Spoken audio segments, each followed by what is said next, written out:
Hi everyone. We're doing things a little bit differently today. Instead of being in the kitchen and cooking things, we are going to be just sitting down and having a little bit of a chat here. I'm going to give you an update on what's going on with my health. For those of you that are coming over from the 52 Sunday Dinners Project, this may seem like, after us getting to know each other over the last 6 months, really, almost 7 months now, this may seem like it's coming on very suddenly to you. And for me, my health issues, these symptoms that I've had have been going on for almost 20 years now, as far back as I can remember. For those of you who saw my title and thumbnail and came over to watch this, maybe you haven't seen any of my other videos, but maybe you're going through something similar. Maybe you have recently had a positive test or something along the lines, or you just suspect that maybe you have some sort of a mold illness. I first want to commend you for doing some research and trying to find some answers for your health. For some of you, maybe you caught it early on. For others, maybe you're like me, and this has been a very, very, very long time coming. Now, I've attempted to film this video, a couple times, and for several reasons, it's way too long. One, because I go on and talk and talk and talk. And secondly, because with a 20-year history, there is a lot of detail in there. Today, I hope to give you, as briefly as possible, a little bit of a background on the symptoms that I've had, some of the doctors that I've seen, and the diagnoses I've been given prior to getting this actual information here, what led to finally getting these answers, and what we're doing about it now.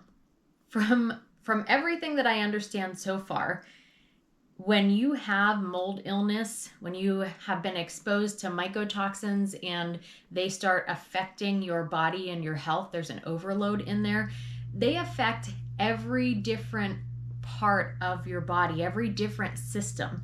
So my symptoms really seemed unrelated, and I think that's why it took so long to put it together, and I actually never did put it together. The first symptom that I can really remember starting it must have been late high school, early college, and I was eating an Auntie Anne's cinnamon sugar pretzel, and my whole face and chest and ears broke out in this red, hivey looking rash. I didn't even notice it. I was with some people at the time and they pointed it out, and after they pointed it out, I noticed I was feeling itchy and everything was red and hot, and we just kind of chalked it up to, well, I must be allergic to cinnamon or something, and which is not the case. I eat cinnamon all the time and don't have a reaction to it like I did at that time. Now, I still, at this point, almost 20 years later, still have that reaction to, it seems like, for me, it seemed like there was no correlation to it. Kind of related, but not exactly the same. My freshman year of college, one morning, I woke up in the dorms and I couldn't wake myself up because I couldn't get my eyes open. And at first I thought, well, I must just be really tired. I'll go back to sleep. But I really had to pee and I didn't want to go back to sleep. I needed to get up and use the restroom. And so I'm trying to see and look around and I couldn't. And it occurred to me that my eyes were swollen shut. And so luckily it was a very small dorm. I got to a mirror, I believe, and my eyes had opened like a slit at that point. My whole face was so puffed up. I didn't even recognize myself. And I thought, okay, well, I slept in my contacts last night. Maybe that's it. I don't know. But I thought that really couldn't be it. So I decided I was going to go to the nurse's station. I went down there. And by that time, after walking around and walking all the way over to them, the swelling really had mostly gone down. And they gave me a pregnancy test and probably assumed that I had been drinking or doing some sort of illicit drugs, and maybe that was the reaction I was having. And I was not. I didn't drink or do drugs underage very often in college. And so that still happens to be not as severe, but however many years later, it's been almost 15 to 20 years since then, and I still wake up with my eyes sometimes almost swollen shut, but often my whole face and hands are very, very puffy. And it doesn't seem to be related to sodium intake, fluid intake. There's nothing that I can put my finger on. And I've seen doctors for these things, and they've brushed those symptoms off. It's just sort of nothing. If I get up and walk around, it's fine. So those are the first two that I remember being odd and kind of really standing out at the time. The next major symptom, and it's the one that stands out the most for me, it's the one that's most notable, and the one that prompted me to start seeing specialists, and I've seen several specialists for it and have not really been given a great answer up until recently. So it's abdominal pain. And I don't mean like I have a little tummy ache. I mean like it is constant pain in my lower abdomen. Like if you, maybe some of the more severe cramps during menstruation, like that, but it moves around. And in addition to that, there is constant pressure in that area and often a lot of bloating. And bloating is completely normal. If you have a little bit of bloating after you have eaten, that's just part of being a human. You have put food and fluid inside your stomach, it's going to grow a little bit. But my natural body shape is a very bottom heavy pear shape. My waist is about half the size of my hips. So when my waist starts really bloating out, it's pretty noticeable and not normal for me. It often looks like I am several months pregnant. About 10 years ago, I started seeking answers for the pain and the bloating, everything in there. And the gastroenterologist that I went to, that was the first one. They did an endoscopy, a colonoscopy, didn't really think there was much wrong or couldn't find answers. And based on I had a lot of constipation, they thought that was probably the issue. I was just constipated and needed to move my bowels more often. I already drank a ton of water. I already ate a ton of fiber, and I was already very active. So although I told them I was not interested in medication, they slapped an IBS label, a GERD label, and gave me 3 separate medications. And one of them was just one that made me have diarrhea and never helped anything. So I stopped seeing that doctor. After seeing that GI specialist, it was disheartening, disappointing enough that I decided not to go back to doctors for a little while, because I just felt like it was a waste of my time and money and energy to go looking for answers that I wasn't going to get. However, maybe about 4 years ago, the pain and living with it long enough was bothering me, I guess, to the point where I decided to seek maybe someone who I thought could give me answers, and I sought out the pelvic pain clinic at the Cleveland Clinic. Now, I'll just say I saw 2 separate doctors there on the same team. They didn't give me similar answers. I don't think they bothered to talk to each other. It also was mostly a very large waste of time and money for a lot of reasons. It was not a good experience. However, I did like one of the doctors there, and he did feel that I might have high tone pelvic floor dysfunction, which is where when you hear about pelvic floor issues, often you think about when women maybe have a prolapse and everything kind of falls down through. This is the opposite, where the pelvic floor can't relax. Everything's kind of bound up and tight in there, and it's unable to relax. And so he suggested physical therapy for that. And I did see a physical therapist for a while, and it was helping the pain a little bit. We'll say like 5%, which is much better than nothing. But she consequently, after a few weeks and successes, she ended up moving out of state. And to try and find somebody in a rural area like this, I was so lucky that she was 20 minutes away from me, which is insane. And there is not another one for like hundreds of miles from where I live. So that was kind of not really an option anymore. So the pain continued. And again, I kind of gave up on that. And in the meantime, I also was developing all sorts of other symptoms, things that I had before, but were getting progressively, probably a little bit worse, or I was allowing my body to take note of them. One of them being joint pain. I've always had a lot of joint pain. I thought maybe my knees were just messed up or something, or maybe I'm overweight and that was putting a lot of pressure on my joints. But I saw a physical therapist once for knee pain, maybe 12 or 13 years ago. It didn't really help anything. A few years ago, maybe 2 years ago now, I saw them again, and again, it never really helped anything.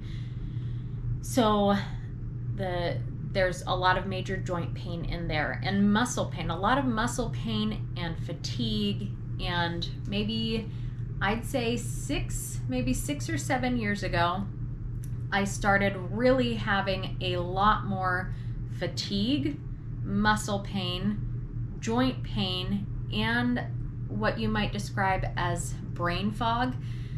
And it started getting, I guess, to the point where maybe 4 years ago, my coworker in the building that I was working at, it was just the two of us in that building, and we would joke around and call it broken brain, because we would have conversations and I wouldn't remember us having conversations. Like, I couldn't recall what she was talking about. Same thing at home with my family. My husband would be like, hey, we talked about this, and I would insist, we didn't, or I didn't remember it, or I didn't remember him saying this or myself saying that. And I'm kind of a scattered person to begin with, and some of these things, I thought they were flaws in my personality, or they were for some other reason, I don't know, but I never really put them together as having a cause. And maybe they don't. Maybe they are part of my personality, but they're being exacerbated by this. Maybe, I don't know. I don't think I'm going to know. And it's hard for me for some of these things to determine if they did lasting damage, if it was related or isn't related. For example, I have asthma, and some of these things like asthma, mold definitely affects it a lot. But did I develop asthma because of the mold, or were there other reasons that I developed asthma and mold is exacerbating it? I think these are things that are impossible to know. The joint pain, the fatigue, the brain fog, those sorts of things. And there also are, I think the one that is the most difficult for me to admit to having symptoms of are depression and anxiety, because I think many people in maybe my generation and above, my generation is probably a little better at accepting it, but it's like a weakness, or you associate it with, I can't stop, I'm sad all the time, I can't stop crying, I can't get out of bed, or I can't go places because I'm too anxious, something like that. Mine have never been extreme like that, but there certainly are a lot of aspects of it that I deal with that I think I'm just now allowing myself to admit or be open to. So with all these symptoms, how did I put this together? Well, I did not. I didn't put any of it together. I had no clue. Even when it was suggested to me, it still didn't click with me. I've been seeing a dietitian for about 2 years now. And long story short, a lot of the things I was struggling with, I forgot one of the symptoms I did not mention is sleep. I struggle with sleep a lot, and I am just exhausted all of the time. And I don't mean like, oh, I'd like to take a little nap, because I can't get myself to nap during the day. It's just not something that I can do. But at nighttime, I can't fall asleep. Once I fall asleep, I have trouble staying asleep. And once I have fallen asleep and it's time to wake up, I struggle to wake up. And like if I'm taking a walk somewhere, I have very specific memories, and I don't know if they're memories. I mean, they happen often when I'm walking outside. I'll be taking a walk and it'll be a bright day out. I'll have gone to sleep at an appropriate time, laid in bed for a while. Sometimes I do get an okay amount of sleep. I'll sleep 8 or 9 hours sometimes, and it just doesn't matter. I'll be walking and I will have a vision of myself just laying down on the ground right there. There's no reason for me to feel this way. I just want to lay down and fall asleep in the rocks or wherever it is, because I am so exhausted all the time. And no matter what we did, I've been working with her for 2 years. No matter what adjustments we made, no matter what habits I have kicked in, and I have really adjusted the way that I do things. My life was very busy before starting this channel, and I stopped all of those things. I left my job. I gave up a business that I was running while also doing that full-time job. It was a lot. I left a lot behind to try and simplify my life, and it hasn't helped. Like, my brain fog is worse than it was before. I'm still just exhausted. My body still hurts. My joints still hurt. So the first thing she actually suggested was to get checked for rheumatoid arthritis. And many of you may also be looking at some of these symptoms and thinking, did you get checked for Lyme's? We did a full tick panel as well as tested for rheumatoid arthritis. My rheumatoid factor came back elevated, but my tick panel was completely negative. So the next step was to see a rheumatologist, which I did. And he felt that I did not have rheumatoid arthritis and gave me a good explanation about why. He did diagnose me with chronic fatigue syndrome, which is a diagnosis that I don't believe in. I believe that people are diagnosed with it and have the symptoms for it. However, I believe that it is a diagnosis that's based on symptoms where we haven't figured out what's really going on. We can't really figure it out, so we just put it in this category. Now, I again with him was very clear. I wanted to know the root cause of why I was feeling this way so I could address it and feel better. The questions and the way I was allowed to answer and the answers back, we'll just say it has not been a pleasant experience whatsoever. I again was, for that one, the chronic fatigue syndrome, I was told that we don't know what causes it. Essentially, I'll always have it. There is no cure, but I need to go on a long-term NSAID basically for the rest of my life, a muscle relaxer, and some sort of a sleep medication. And from what he explained, it's not a sleep medication. It doesn't make me sleep. It's more of, when I looked into it, it might be an antidepressant or something. It's just supposed to help me induce all the different levels of sleep. Now, when I went back recently again, and I have explained every time, these medications are not helping. They're making it worse. The only difference I notice is that I now am burping all the time. And it's constant, to the point where if you notice some of my other videos when I'm speaking, there's a lot of cuts and edits. It's because I'm burping all the time in between, and I'm not going to leave that in a video. And so my concern I brought to him was that you have me on this long-term NSAID. Did I have an H. pylori infection, or is there something going on and now I'm developing some sort of an ulcer, or that H. pylori is being exacerbated by this? It's a concern for me. And the answer was, no, you're just not taking it right. You need to eat more food when you take it and you'll be fine. You have to keep taking this. Okay. So I went back again, not more recently, just a few months ago, and explained, hey, I had this diagnosis, which is the first one, the Microsporidia. I got this diagnosis and I think this might be related. I'm also getting these other things done. What do you think about this? No, that would have nothing to do with it. These are your symptoms. This is your diagnosis. And this is an experiment with the medications where we start you off low. Now we have to increase your medications since they weren't working before, and ignore the fact that it's making things worse. Now we have to increase it. Okay. I told my dietitian about what was going on. I explained how frustrated I was with this chronic fatigue syndrome diagnosis and the way the doctor was going about it.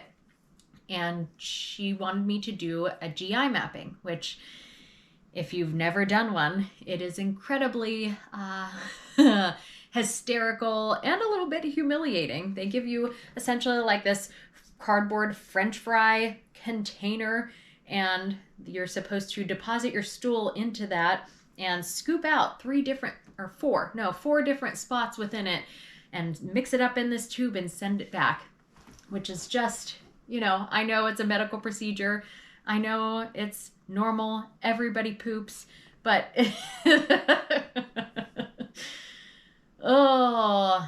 doing it is just interesting. But I got the results of that back. Meanwhile, she had asked me, could I ever have had mold exposure?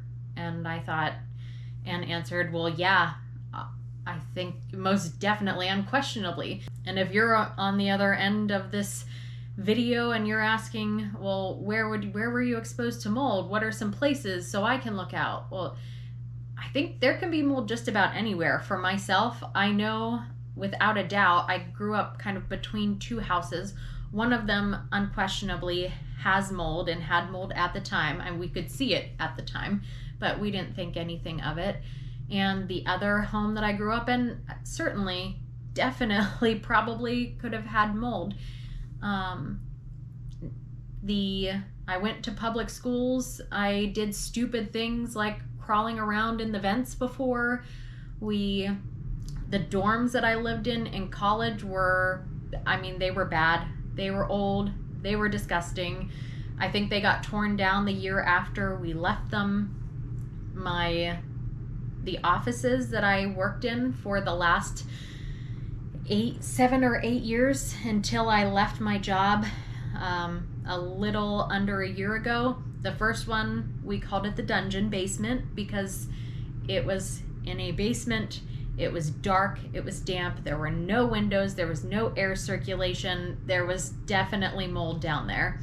You could smell, it smelled damp, it smelled bad, it looked bad, it was gross. We got out of there, we went to a new office, which was bright and cheery and airy, small, but it was fine up at the top. But the basement, constant flooding. I mean, there was constantly standing water in that basement. There's definitely mold. They never did anything about it. I think the first time we noticed it, we asked for dehumidifiers or something to be done, and they said, yeah, they'd send it over. They never did. And there's undoubtedly mold all through that basement. My headscarf keeps moving around the more I move around and talk. But where were we? We were on, places for mold. My home, I don't believe there's mold in my home, but there could be. I'm not putting it past anything at this point. But going back to my GI mapping, we got the results back. The results of that were that I had a Microsporidia infection, which is a fungal parasite. In addition to the Microsporidia, we noticed that I had some markers that indicated that my immune function was kind of off, that I had some chronic inflammation, as well as some markers for gluten intolerance. So the very first steps that we took were the day we figured that out, I cut out gluten, went cold turkey, and have not had any to my knowledge since then. And some of you have asked how I'm feeling since then. I'll be honest, I don't feel that much different yet. The only thing I really noticed is, and I think one of the symptoms I maybe forgot to mention, is gas.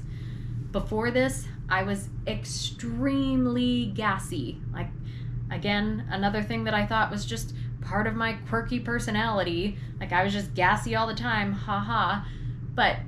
And I should have put all these things together. How could I not, as a dietitian, put these symptoms together and know that I had an issue? I asked myself that. You may be asking yourself that. But when you do put it together and you keep taking it to different doctors and specialists, some in the best hospitals in the country, and they keep telling you that there's nothing wrong with you, that essentially you're kind of making these things up, that all of these things are normal symptoms that everybody experiences. Everybody gets a little bit of gas, everybody gets a little bloating, everybody's stomach hurts a little bit, you know, people get cramps, this is normal. It gets in your head that you're a hypochondriac and you're making all of this up. And like, if I can still go to work every day and I'm not taking sick days and I'm not allowing myself to lay in bed and I'm still getting some of the things I need to get done finished, regardless of how hard or how much I'm struggling in the background of it, if I can still do all that, there must not be anything wrong. It must just be me. I must be lazy or crazy or something, because everyone else is telling me that I'm wrong. And even when you know better, you really start believing them, which is the case for me, and I'm sure for many of you. Now, so far, outside of my dietitian, there's only been maybe a few people that I can count on this hand right here that have listened and believed me when I have said something, particularly in the medical field. And so it gets very frustrating, very daunting, and I really, any of you out there that have experienced the same thing, my heart really goes out to you, because I know how frustrating it is. Hopefully, though, you're able to get some answers, and I really, really hope that you are on the lower end of the spectrum of this and chronologically of this, and you're getting answers way sooner than what I did. And I still feel very lucky.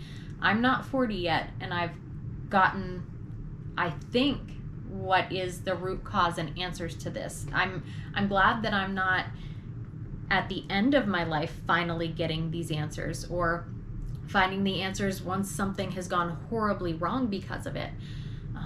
But anyhow, this is me rambling again. This is why my videos take so long. I ended up doing the mycotoxin test after my GI mapping, and I kind of expected not to have anything show up. I thought, okay, the Microsporidia, it kind of answers all of the questions, that maybe some of these symptoms that I had, and that's probably what the problem is. I probably won't have any mold or anything show up.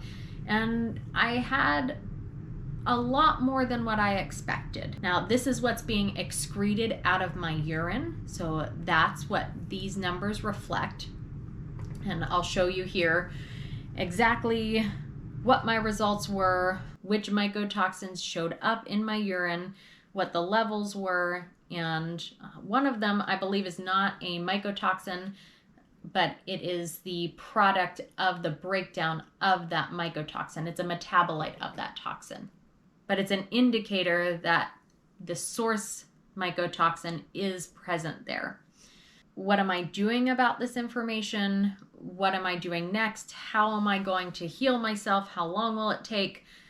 These are really great questions. And I guess my most honest and initial answer is I don't know yet. What I'm doing right now, for those of you who are coming over from the 52 Sunday Dinners Project, and you know that I am on a 2-week kind of strict protocol right now, what I'm doing is what is called a flush protocol.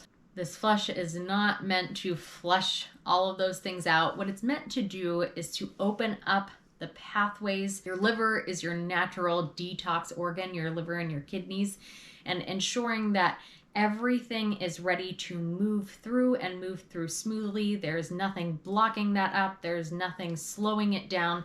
Everything is able to move through. This flush is not a detox in what you probably think of when you think of the word detox. I go straight to TikTok and Instagram, and I think the detox teas, where you drink the tea and you essentially poop your brains out.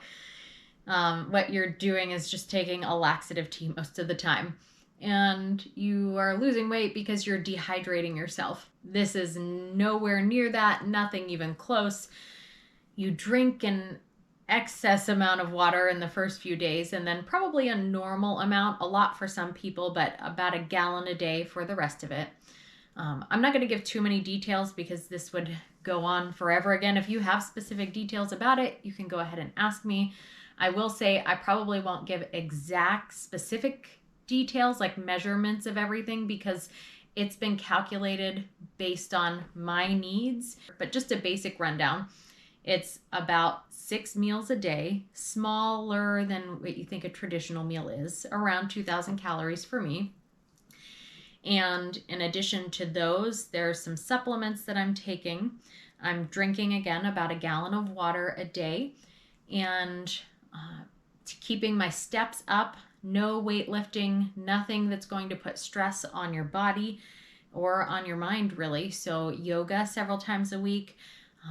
For me, 7,000 to 9,000 steps a day. And the one I struggle with the most is some sort of a parasympathetic activity. So that can be a bubble bath with Epsom salts, that can be meditating, that can be journaling. For me, I read the Bible every morning, or I try to. Some mornings I miss it, but I try to get into the Word of God every morning, and meditating is very hard for me, but I've really tried to set aside some time as much as I can wrap my brain around, like just sitting and being, and trying very hard not to, I guess, have my mind racing of all the other things that need done in that time or that day.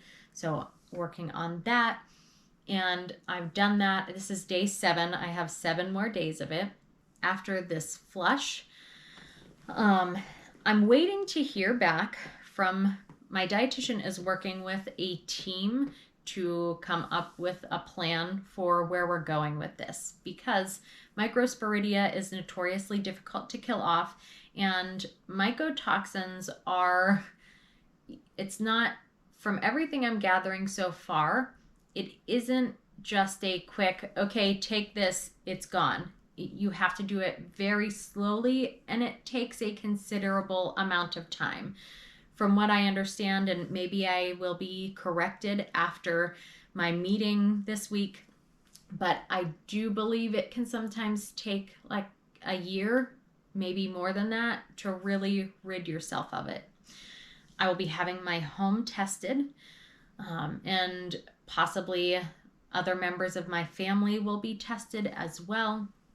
And I'm not really sure what happens after that. That's about everything I know so far. Now, I know that I've left out quite a few details of kind of the symptoms and everything leading up to here, and probably of some other things as well. I'm going to be doing a live a little later this week just to, I guess, answer questions that people have. And I might not have the answers, I'm not sure. I'm starting right at the very beginning of getting answers. So while This has been a very, very long time coming for me. I have a feeling that I'm just stepping out in this. This is going to be a whole journey of getting better, and I've not even left the lobby yet. So I will, if you want to know more, I will take you along with that. And if you'd like to have some specific answers sooner rather than later, you can hop on that live. And if you're watching this way afterward and the live has come and gone, hopefully if you watch that, your questions will be answered. But if not, leave some questions in the comments here. You can private message me at any point. I'll be happy to answer you and help out. And other than that, I just really hope you guys have a wonderful day. I hope that you're getting answers that you're seeking, and I will see you a little later. Bye.